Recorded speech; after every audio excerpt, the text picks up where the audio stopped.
Hello അസ്സാം വലൈക്കും welcome back to my YouTube channel. ഞാൻ ഇന്ന് ഉണ്ടാക്കാൻ പോകുന്നത് പൈനാപ്പിൾ പായസമാണ്.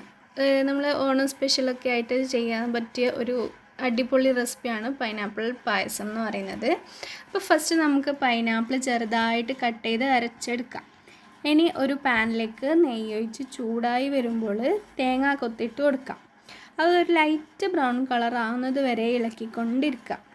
ശേഷം അത് വറുത്ത് കോരി എടുത്തതിന് ശേഷം അണ്ടിപ്പരിപ്പും മുന്തിരിയും നിങ്ങൾക്ക് ഇട്ടിട്ട് ഇതുപോലെ ഒന്ന് ബ്രൗൺ കളർ ആകുന്നത് വരെ ഒന്ന് എടുക്കുക, മാറ്റി വെക്കുക.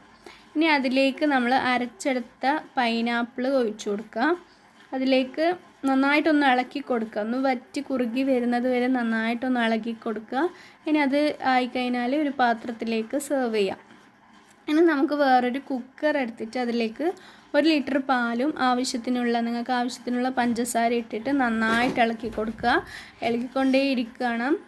അപ്പം നന്നായിട്ട് ഇളക്കിയിട്ട് പാല് വറ്റി കുറുകി വരുമ്പം നമുക്കൊരു ചൊവ്വ അരി എന്ന് പറയുന്ന അരിയുണ്ട്. സാബൂനരി പായസത്തിനൊക്കെ ഇടുന്ന അരിയാണ്.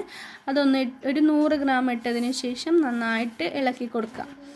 അതിൻ്റെ കൂടെ ഞാൻ ഇടുന്നത് കുറച്ചും കൂടി മധുരം ഞാൻ ഇട്ടുകൊടുക്കാൻ പോകുന്നത് 1/2 ടിന്ന് മിൽക്ക് മെയ്ഡാണ്. കുറച്ച് മധുരം കിട്ടാൻ വേണ്ടിയിട്ടാണ്. അത് ഒഴിച്ചതിന് ശേഷം നന്നായിട്ട് ഇളക്കിക്കൊണ്ടേ ഇരിക്കുക. അപ്പോൾ പാല് വറ്റി കുറുകി വരുമ്പം ഒന്ന് മാറ്റി വെക്കുക.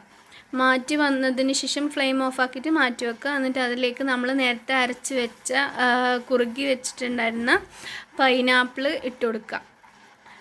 പൈനാപ്പിൾ ഇട്ട് കൊടുത്തിട്ട് നന്നായിട്ടൊന്ന് ഇളക്കുക. അപ്പോഴാണ് അതിൻ്റെ ഒരു ടേസ്റ്റ് വരിക. അപ്പം നന്നായിട്ടൊന്ന് ഇളക്കി കൊടുക്കുക പൈനാപ്പിൾ. അതിന് ശേഷം നമുക്ക് വറുത്ത് കോരി വെച്ച അണ്ടിപ്പരിപ്പും മുന്തിരിയും തേങ്ങാക്കൊത്തൊക്കെ ഇട്ടുകൊടുത്ത് സെർവ് ചെയ്യാം. സെർവ് ചെയ്തതിന് ശേഷം നിങ്ങൾക്ക് ഡെക്കറേഷന് വേണ്ടിയിട്ട് പിന്നെ വേറെ എന്തെങ്കിലും ഫ്രൂട്ട്സ് അങ്ങനെ മേലെ ഇട്ട് കൊടുക്കാൻ പറ്റും.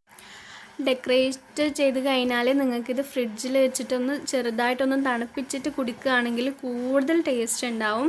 അപ്പോൾ നല്ല അടിപൊളി വെറൈറ്റി ആയിട്ടുള്ള പൈനാപ്പിൾ പായസമാണ് നമ്മളിപ്പോൾ ഉണ്ടാക്കിയത്. എല്ലാവരും മസ്റ്റ് ട്രൈ ചെയ്തിട്ട് കമൻറ്റ് ചെയ്യുക, ഷെയർ ചെയ്യുക, ലൈക്ക് ചെയ്യുക.